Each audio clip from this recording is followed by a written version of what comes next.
My name is Robbie Willis. I'm a campus pastor with the Link Church in Lavaca. About 10 years ago, I started experiencing some health complications while I was pastoring Strawberry Assembly of God, which is a small Pentecostal church located out in the country in a little community known as Strawberry Loop, Arkansas. So I followed up with my doctor. Initially, he thought it was just stress-related. That continued to become exaggerated over the next few years. It would happen more frequently, leading up until more symptoms started really in 2014. Until then, it was mainly the fainting spells and some rigidness in the right side of my body. The day I was diagnosed, our local church was in the middle of a 25-hour prayer meeting. And a young man was in the sanctuary praying, a teenager in our church, when my phone rang. And it was my neurologist calling to tell me he had the results of my DAT scan along with everything else he had been evaluating, and was now confident that I had young onset Parkinson's disease. As he explained to me what that meant, I came to understand that it was incurable, that it is progressive, and that he wanted to encourage me that I should have another 5 years of reasonable health left. I was 36 years old at the time. My health was steadily deteriorating. My neurologist told me that how things developed over the first year after I was diagnosed would be a strong indicator of how the disease would progress from there forward. And based on that, it was kind of concerning. I was taking all the medication he had prescribed, which was helping a lot, but my health was still going downhill pretty quickly. We were actively engaged in ministry, my wife and I.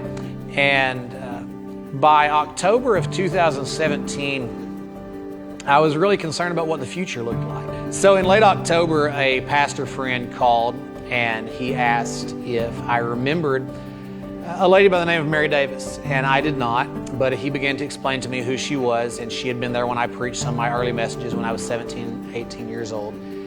And as he talked, I remembered who he was talking about. She had had a dream. She lived in Texas, and she had had a dream that she came and prayed for me at the church I was pastoring, and God healed me. She had never been to the church where I pastored, and her dream was very specific. And so after telling me about what she had dreamed, he asked if they could join us that Sunday night for joint services. And of course, I agreed gladly. So in that service that night, I was physically unable to lead service that evening. And so I had let my associate lead instead. I just felt so overwhelmed by the presence of God that I wanted to stand up, but I didn't physically have the strength to stand up, so I ended up laying down on my face. When Sister Davis walked toward the front of the church to pray for me, I sat down in a chair, and she began to just speak by faith. While she's speaking, she began to speak to that disease in my body. And I heard her say, as Jesus spoke to the fig tree, I command Parkinson's to be gone in Jesus' name. While she's praying, I felt the most unusual thing a Parkinson's patient will ever feel. I felt that hand that had been tremoring for years suddenly go steady. And I began to realize that God had healed me. In the next few minutes, I stood to my feet and realized I was strong, able to walk without assistance, whereas I couldn't only moments before. And I immediately walked off the platform and began praying for other people. Strong for the first time in years. About 3 months after that prayer meeting, I followed up with my neurologist. After he had done my neurological evaluation, he began to ask more questions about what medication I was taking. I related to him that I was medication-free at that stage for almost 3 months. He asked if I was on any supplements, and I said that I was not.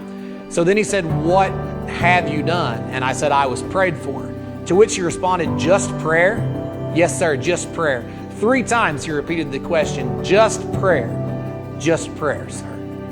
After my evaluation, I asked my doctor what his findings were.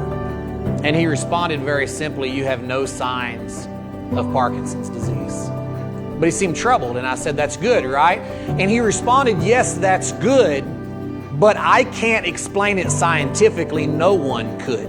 As a pastor, I would say that if you're experiencing suffering or illness as I was, I just want you to know that prayer changes things, that nothing's impossible. And when you're suffering, you pray and you keep going forward. And when you need a miracle, you pray and you keep going forward. And when someone tells you it's never going to get well, I want to tell you they do not know prayer changes things.